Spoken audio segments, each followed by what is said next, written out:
Hello दोस्तों, ज्ञान astrology में आपका स्वागत है। आज मैं बताऊंगी नाग पंचमी की कथा। प्राचीन काल में किसी नगर में एक सेठ जी रहते थे। उनके 7 पुत्र थे। सातों पुत्र की शादी हो चुकी थी, मतलब शादीशुदा थे। सातों पुत्र की बहुएं में सबसे छोटी बहू सबसे ज्यादा विदुषी और सुशील और संस्कारी थी। एक दिन सबसे बड़ी बहू ने अपनी सभी देवरानियों से कहा कि आज घर को लीपने के लिए पीली मिट्टी लेकर आते हैं। सभी बहुएं डलिया और खुरपी लेकर मिट्टी लेने चली गईं। जब बहुओं मिट्टी खोदने लगी तब वहां एक सांप निकला।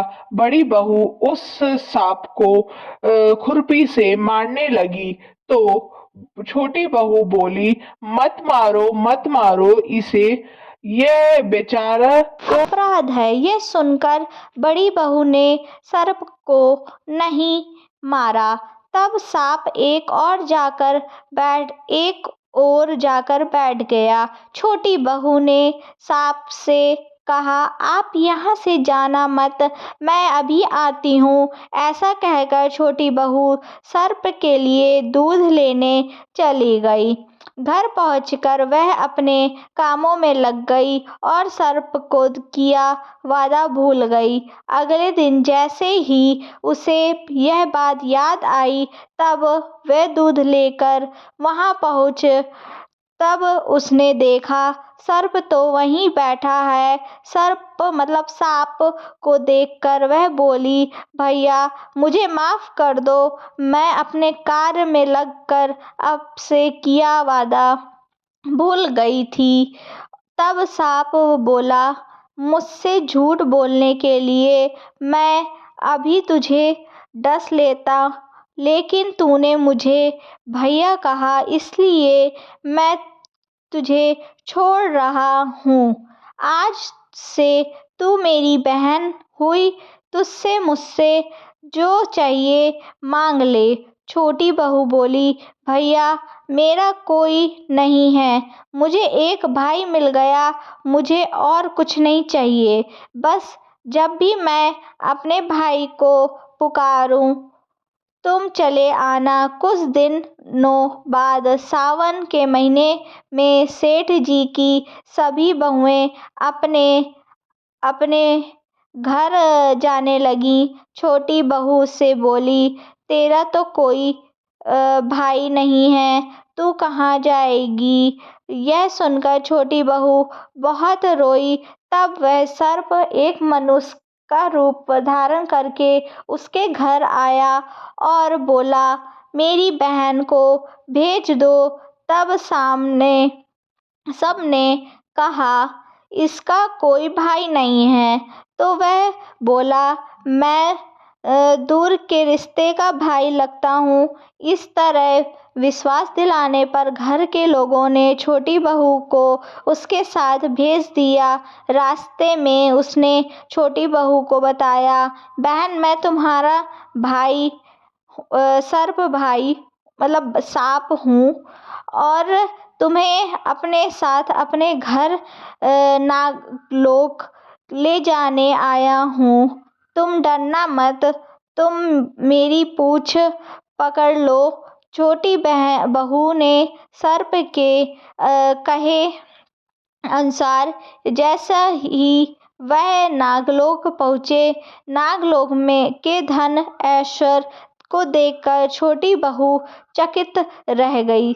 सर्प उसे अपनी माता के पास ले गया और बोला, माता यह मेरी बहन है, इसने मेरी जान बचाई थी और कुछ दिनों बाद हमारे हमारे साथ रहने आई है। सर्प की माता ने छोटी बहू को गले से लगा लिया और वह वहाँ खुशी खुशी रहने लगी। वहाँ से छोटे छोटे बच्चे जन्म हुए थे। वह रोज देखती कि माँ सभी को रोज दूध ठंडा करके घंटी बजाती और घंटी की आवाज़ सुनकर सभी बच्चे वहाँ आकर दूध लेते थे।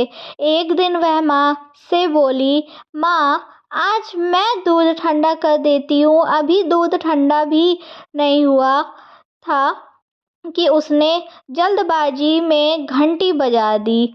की आवाज़ सुनकर छोटे छोटे सर्प दौड़े दौड़े दूध पीते ही कईयों के फन जल गए। सभी सर्प बोले, हम इसे डसे, परंतु माँ के समझाने पर बच्चे मान गए। तब उसके भाई सर्प ने और उसकी माँ ने छोटी बहू को हीरे मोती और सोना देकर उसे विदा किया।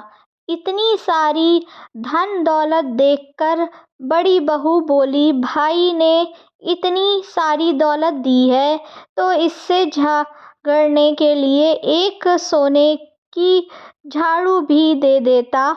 यह सुनकर सांप सपने में सर्प करके उसे सारी बात बताई।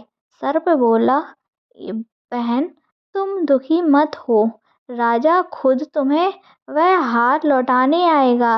रानी ने जैसे ही वह हार पहना, वह हार सर्प बन गया और रानी ने डरकर यह हार फेंक दिया। यह देखकर राजा ने छोटी बहू को उपस्थित होने का आदेश दिया कि सेठ जी स्वयं छोटी बहू को लेकर गए और राजा ने छोटी बहू से पूछा, तूने क्या काला जादू किया है? छोटी बहू बोली, राजन, मुझे क्षमा कीजिए, यह हार ऐसा नहीं, ऐसा ही है। यह हार मुझे मेरे भाई ने दिया है। इतनी देर में वह नाग वहाँ प्रकट हो गया। नाग बोला, यह मेरी बहन है और यह हार मैंने इसे दिया है।